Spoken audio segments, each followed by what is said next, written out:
I can't see shit. I can't see shit. Oh my God. Guys, John here, and I just wanted to make a quick video and talk about the state of game collecting in 2018 and the challenges that I face finding the games that I actually want to play, where I go about finding them, and what I actually look for when I go out and hunt. I very rarely buy games online, on eBay or anywhere else. I think about the only time that I do buy something online is if it's an import that I'm looking for, because I live in Baltimore, Maryland. There's nowhere I can get Japanese games out here without buying them online. So the first thing that you're going to want to do, and it's probably some questions that you're going to want to ask yourself, is what systems are you trying to buy games for? Or what kind of games are you trying to play? Is there a specific genre of game that you're trying to play? And the reason I say that is because I know for me personally, I bought a copy of Lunar when I was a kid, beat it, loved it, and decided to play it again a few years later.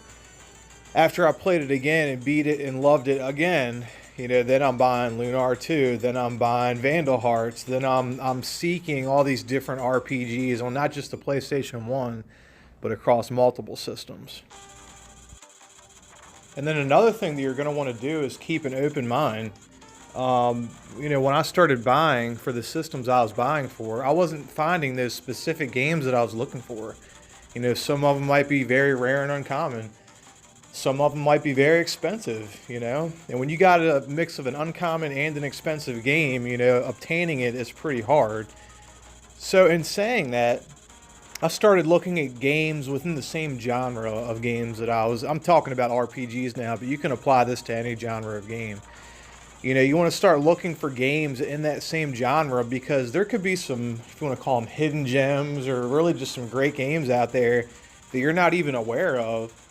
And, had you done the time to do a little bit of research, you could be at home playing this super amazing game that you know nothing about. So keep an open mind. And that kind of ties into, where I go and find my games at. Now, as far as where I go and find these games out in the wild, out in, I guess, real life, outside of the internet, it's really three main categories of places. And the first one I'm going to say is yard sales. But I live in an area, it's actually right outside of Baltimore. It's called Harford County, an area known for its yard sales. But, what area isn't known for its yard sales in the summertime? So anyway, the first place that I look is the yard sales, the swap meets, and the community yard sales. And you might be thinking, John, I've looked at yard sales 100 times. I've never found anything. From what I've learned, the trick to that is you need to talk to the people that are running the yard sale.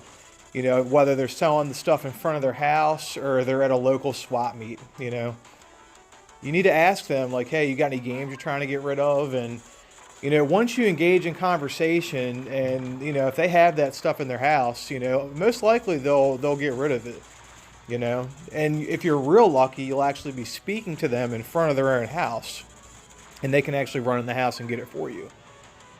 There's been a lot of times where we exchange phone numbers, and I'll be honest with you, that does not always pan out.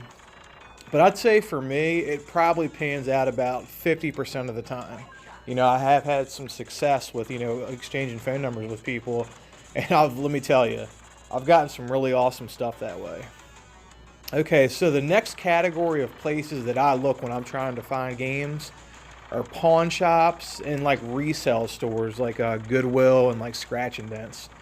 Now, those places, they buy the games for very, very cheap, or, in the case of like places like Goodwill, they get them for free.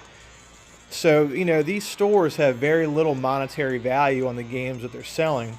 Of course, if it's like a $500 game, I'm sure they're going to try to recoup some money off of a game like that. But, pretty much for everything else, even some of your more rare and uncommon games, most of the time you can find them for pretty good deals, and they'll haggle. That's another thing. They're getting this stuff for no money or for free. So you can haggle, and places like this are really good to get like a big pile of games and, get a discount that way because, if you're buying more than one, my experience is a lot of these places will cut you a pretty awesome deal. And the last the last set of places that I look when I'm trying to find games, and I don't know why I lump these together. So I'll just focus on, and then I'll talk about the other thing I'm going to talk about later. The first one is the GameStops and the big retailers. And the reason I say that they're a good place to look is, and I'm not talking about finding games when they launch. I'm talking about finding, as of right now, like if you're collecting for PS3, if they have those games in stock, new or used, they blow them out pretty cheap right now. And let me tell you, folks, now's the time to buy a PlayStation 3. It's not my favorite system, but a lot of those RPGs, I'd rather buy them now for $2 than spend $100 for them in the future. That's just me. So that's where I look when I'm trying to find like some of the rare or more uncommon PS3 games or 360 games, 3DS games, DS games, things like that. For those types of games, your pawn stores, your Goodwill, or not your Goodwill, but your GameStops, your Walmarts, and your big retailers are where you want to go look for those killer deals on those games. And the last place I'll talk about, and this kind of goes hand in hand with developing relationships with people, seeing people on a regular basis, talking to them and treating them good. Now, over the years, I've made friends with some people that work in some retro game stores in my area and, kind of surrounding area. And, thanks to those people, the people that I talk to, they'll actually look for games for me or, hold something if it comes in.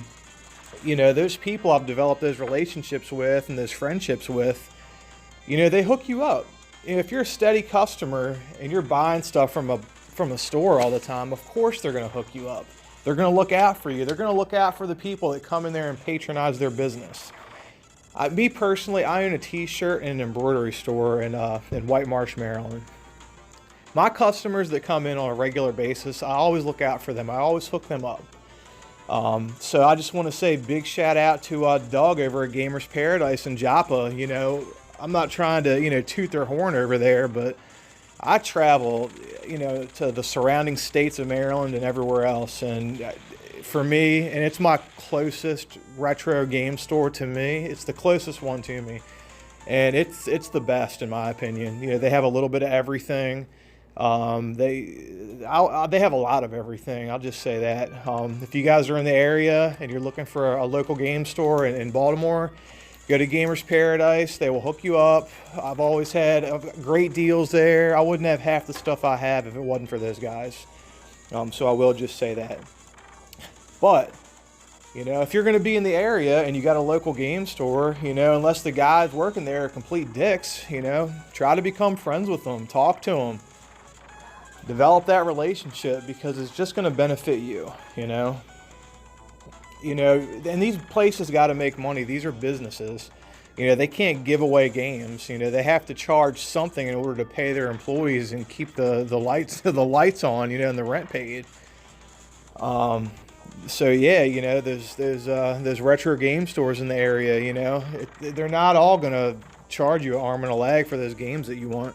So guys, those are just some tricks that I use when I'm looking for games in my area. I don't know it all, and I don't claim to, but I will say this: I have had a lot of success finding some pretty cool stuff in my area. And I don't live somewhere that's known for this mecca of retro or any kind of video games for that matter. But, if someone that's been in the game for a while and, you guys know where to find your stuff, I'm trying to let the people know that are getting new to the hobby or don't know where to find some games that they're looking for. I'm just telling those people some tricks that I use to help me find what I'm looking for. But, it's a beautiful weekend out here in Baltimore, Maryland. And, I plan on getting off work here soon and going out and having some fun tonight and playing some games. So, peace out, guys. Till next time.